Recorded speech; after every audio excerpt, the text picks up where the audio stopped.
You are now listening to Extracting Wisdom. Here to help you prevent the decay of your future is your host, Brandon Evert. Hey everybody, welcome back to the podcast. This is Brandon Evert here. This episode's going to be a little bit different. This is going to be my first mobile podcast, meaning that I'm not sitting at my desk recording with a microphone. I'm just recording this one straight to my phone, and that is because I really want to document this weekend, because this is going to be a big weekend, because I'm going to be attending the one and only Life in Dentistry conference. I'm really excited about it. I'll be leaving here in the next couple hours to go to the airport. We're flying out of O'Hare today, and then we'll fly into Lexington. This is just going to kind of be chopped up into different clips throughout this weekend and just kind of share what I've learned and share my experience with this conference. So it's about 7:15 in the morning. I just finished working out and I came up here to get showered and have some breakfast, and then we'll head to the airport. So let's go. And actually, before I leave, I'm making myself a quick cup of coffee here. Before I leave, I really want to give you guys a kind of dental school update. I'm not really going to talk about the hard sciences. I'm not really going to talk about kind of the wax up and occlusion side of things. What I really want to focus on is operative dentistry, because I think that's really where I've noticed kind of a change in my perspective and kind of way of thinking. And it's actually negative. So I really want to bring up, I talk about all the highs and the lows of dental school. This is more of a low. This is something that I need to focus on. So in terms of operative dentistry, we've learned how to do class 1 and class 2 cavity preparations and also amalgam restorations. After this weekend, we're actually going to be starting composite, which I'm really excited about. But the thing is, when it comes to operative, my grades have not been where I want them to be. Now, they're not bad by any means, okay? I'm happy with where my grades are, but I know I can do better. And I think the culprit, I know the culprit is being too confident or overconfident. And I think what's to blame is that I had such a successful first semester of dental school. And this is not to brag, but this is just to kind of, show you that the routine that I go through and the study methods that I use, they have been proven. They are efficient. They are productive. But I think consistency now is kind of where I'm lacking.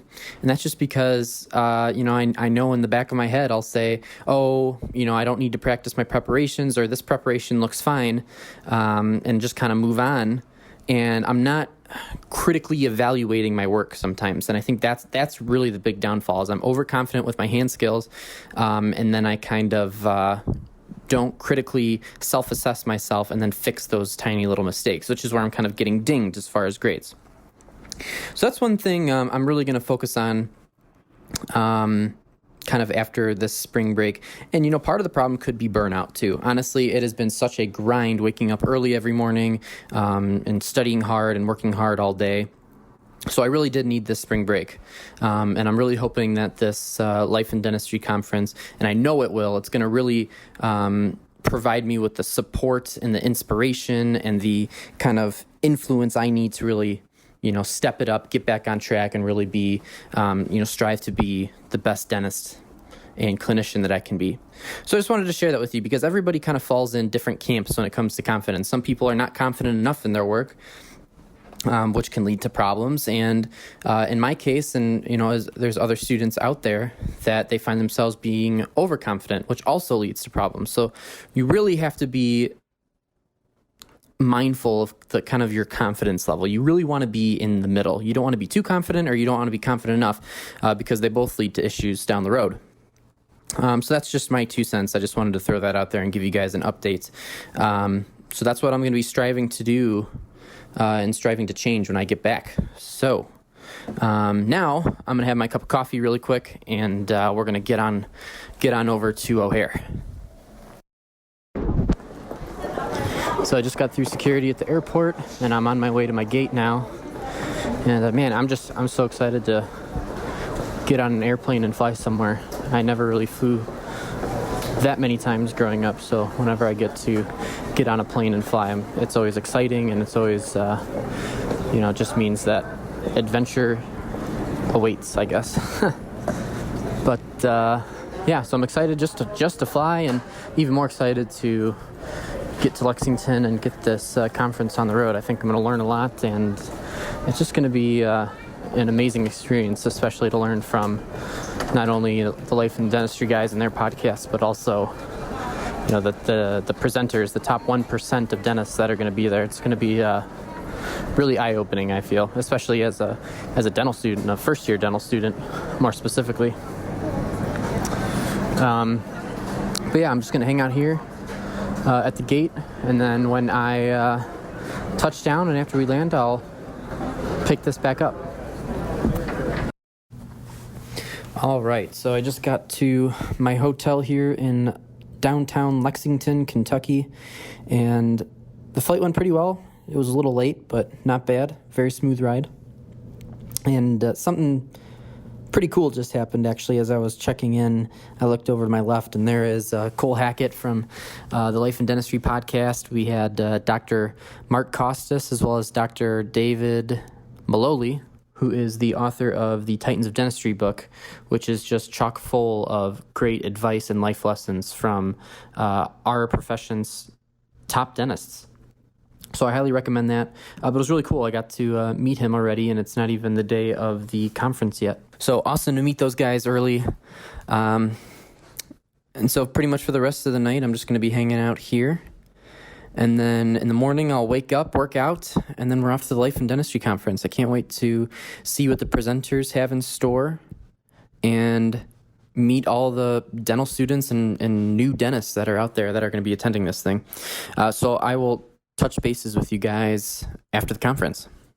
Hey guys, I just got back up to my room. I just finished up at the Life and Dentistry conference. It is 10:45 Saturday night, Eastern time, and I'm exhausted. I got an early flight to catch in the morning, and I'm tired from absorbing all this awesome information today and just meeting so many people.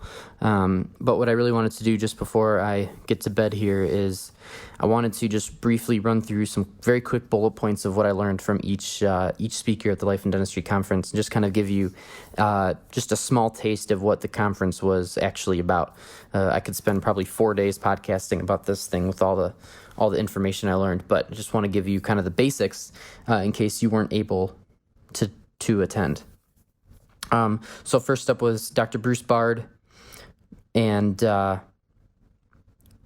the biggest thing he talked about was financing patients that have no money and have bad credit, so they can't really be approved for things like care credit or other payment options.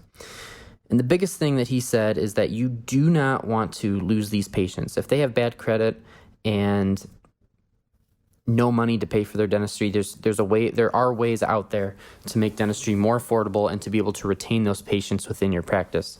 So the biggest thing is that he laid out these 3 scenarios that a patient can respond when you are pitching the kind of the case presentation or the treatment plan to them. And so scenario number 1, the patient says, "Yes, I know, doc, let's do the treatment plan." That makes things easy for the clinician. The second bullet point is a patient says, "Oh, I thought it was X amount. I didn't realize it would be this expensive." And in those cases, what you can do is you can respond to them by saying, "We can take your insurance if you have it. It obviously won't pay for the whole thing, but we can use it as a down payment." And that the important thing there is that down payment is going to cover most of the time your fixed costs, your lab fees and supplies that are needed for whatever procedure it is. And then you can set up a monthly payment plan or some other agreement for the patient paying back the rest. And that way, what they're paying you is just pure profit because you've already paid for the fixed cost with either their initial down payment or their insurance. And then the last thing is if the patient says, "No way, I'm not spending that much money." Well, then what you do is you're going to say, "Okay, let's do this a different way. Let's come up with a different approach." And in this case, you're going to treat the patient's chief complaint or their most pressing issue. And that would be caries control, caries prevention, that kind of thing.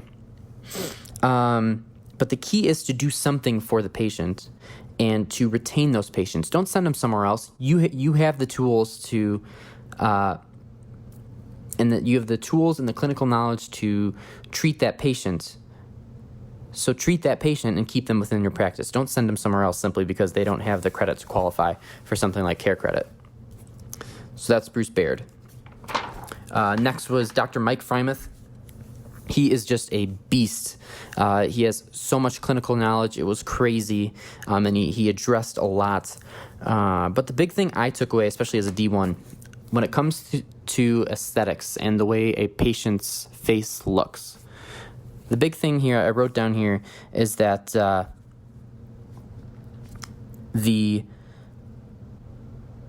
just trying to look for it here.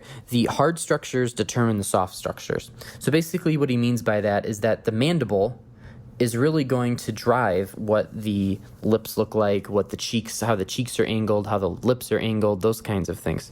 So in order to fix some facial aesthetics, you can fix them by changing the mandible. Well, how do you do that? You change the occlusion, which repositions the mandible and can fix a lot of the musculature that may be impacted, and also just impact the patient's overall aesthetics and their face, the way their face looks.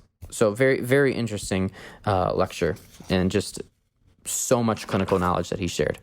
The third speaker was Dr. Mark Costas. Again, just an awesome guy, and he's really in tune with the business side of things.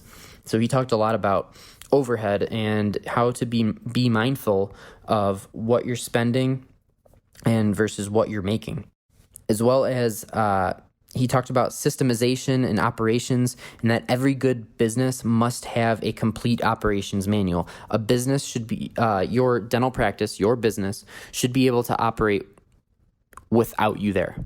If you can not pick up a handpiece and not even show up to work, would your practice be able to function properly, and would your practice be able to generate revenue? And the answer is it should be yes. Another big thing is he talked about these 4 pillars: mindfulness, meaning, movement, and money, just to keep in mind as you go through this journey through dental school and through your career as a dentist. Make sure that you're being mindful of your relationships and others around you. Make sure you're living your life with purpose. Make sure you're taking care of your mind and your body, and live your life with wealth. But he said that the money pillar is definitely the smallest, because the other 3, if you have those nailed down, the money will come. So you really don't have to worry about that too much. So just a great lecture there. The next thing, Dr. David Malloy. I have to say, this was probably, in terms of just life in general, this was probably my favorite lecture. And simply because his talk really hit home and hit hard. That's because what he talked about was work-life balance. And that's something I tend to be not that great at all. I tend to be all work and no play, which makes Brandon a dull boy. But no, seriously, he made sure that you have to understand the proper balance between working and between life, and being able to slow things down, be present in the moment, and not always being so focused on work.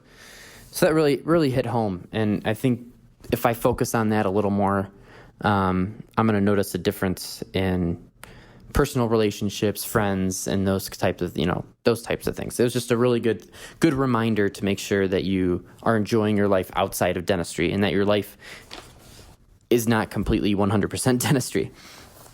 Another thing he talked about, which I thought was pretty interesting, is throughout your career, you really have to toe the line between boredom and burnout.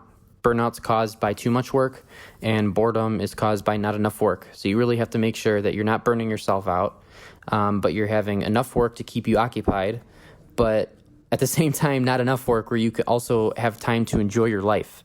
So it really is a complete balancing act, but that's something that we really need to figure out early on in our career so we can really live our most epic life. And then finally, Dr. Scott Luna, hopefully I pronounced that right. He's with the Breakaway Practice. And this was probably my favorite lecture from a business perspective. Just chock full of amazing information. But perhaps the best thing maybe not the best thing, but one of the best things that he mentioned was this kind of formula for growth. So if you want to grow your practice, there's kind of three major things that you need to have happen. First thing, you need to have increase in patient flow. So you need to retain your existing patients and also be acquiring new patients as well. So if your patient flow goes up, more patients in the practice, you're going to have increased growth. The next thing is diagnosis. If you're not diagnosing your patients properly, or you're not diagnosing every single thing that's wrong in their mouth, you're not going to have as much growth, and you're not going to be doing as many procedures. Now, the thing is that diagnosing, there's kind of two kind of facets to this. Number one, it's a liability issue. You as a professional and as a physician, you need to make your patients aware of everything that's wrong or everything that is a potential problem within their oral cavity. So number one, you need to, that's on the dentist. That should be something that you always do. Number two, if you're not diagnosing dentistry, you're doing less procedures, and then ultimately you're collecting less. So sometimes if you want your patient to grow, it's simply because you're not diagnosing enough, therefore you're not treating enough. So diagnose more and fix more problems for patients. Final thing is case acceptance, and that is how well you can pitch the case to your patients and get that case acceptance to be able to do more dentistry. So with the combination of more patients, diagnosing more, and getting a higher case acceptance rate, your practice is going to grow. And ultimately, you're going to be doing more dentistry, more complex procedures, and to me, that's just a win-win right there. Complex procedures and getting a higher case acceptance while your practice is growing, you just can't beat that.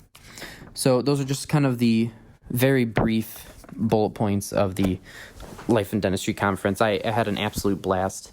And one thing I just wanted to hit on too is these conferences and these speakers that are presenting these high-level information. These are things that you're not going to learn in dental school. So please make it a priority to go to these events, because I'll tell you, it's life-changing, it's eye-opening, and it motivates you even more to be an amazing dentist and to be better than all those dentists out there, because you are armed with this knowledge that no other dental student is going to get unless you attend these conferences. So I really urge you next year, attend the Life in Dentistry conference, attend the Dental Success Summit, attend Voices of Dentistry. That's going to be one of my personal goals, is to start attending more of these things, because I have learned a ton in a simple 8 to 10 hours. It's been amazing. So with that, I just wanted to say one thing too, before I, close this episode out, and that is just a huge shout out and huge thank you to the Life in Dentistry guys. Number one, they're just a great group of guys. They're so approachable, so nice, and their whole goal is just to help you be a better version of yourself, help you live your most epic life, as they always say, and also just help you be the best dentist you can be. They understand that dentistry is not a competition among physicians. Should be a collaboration. And so they will greet you with your arms wide open, and they will help you with anything that you need. So they're just great guys. So thank you so much, Life in Dentistry guys, for just putting on an amazing event. I truly enjoyed myself. I learned a lot, and I met tons and tons of people. And the thing is too, half of these events are networking. I can't tell you how many people I've met and how many people that I'm going to have on my podcast within, hopefully the next couple weeks. I'm going to be bringing them on. It's amazing. If you want to meet high-level dental students that are just eager to learn everything they can about the profession, well, they're going to these conferences. They're learning this material. So if you want to become a better clinician, become a better dentist, come to these conferences and meet these people. And also, you have to view these conferences as an investment to your future career. Because the thing is, I know as students, we don't always have the biggest wallets or the biggest bank accounts. But if you're going to spend a couple $100s on a plane ticket and a couple $100s in hotels, it's going to be so worth it. The knowledge that you learn, and the clinical knowledge and business knowledge that you learn, is going to far outweigh the money that you spent getting to these events and attending these events. So please just understand that these are an investment and that the return is going to be so much higher than the initial investment. And with that, thank you guys so much for listening. I'm going to close this out. I'm exhausted. I need to get to bed here so I can catch my flight in the morning. But another thing too, if you're listening to this and you think you might want to come on the podcast and talk dentistry with me, send me an email. It'll be down in the show notes below. I'd love to meet you, talk dentistry with you, and we can make a podcast episode out of it. I think that'd be really fun. So I'm going to wrap this mobile episode up. Hopefully the sound quality is good. Hopefully, I don't think it'll be as great as my microphone, but hopefully it'll be acceptable for a podcast. So bear with me, maybe if there's some pops or things like that. But with that, thank you guys so much for listening. I always appreciate you guys listening to my podcast episodes and meeting you at events like this. So I really do appreciate it. Feel free, if you are going through dental school or you're trying to get accepted into dental school, shoot me an email, follow me on Instagram at Bevert.dental, and you can message me there as well. I'd love to help you, love to talk dentistry with you, love to talk to you in general. So send me a message, and I'm always happy to talk. And with that, guys, thank you guys so much for listening, and I'll see you in the next episode. Take care.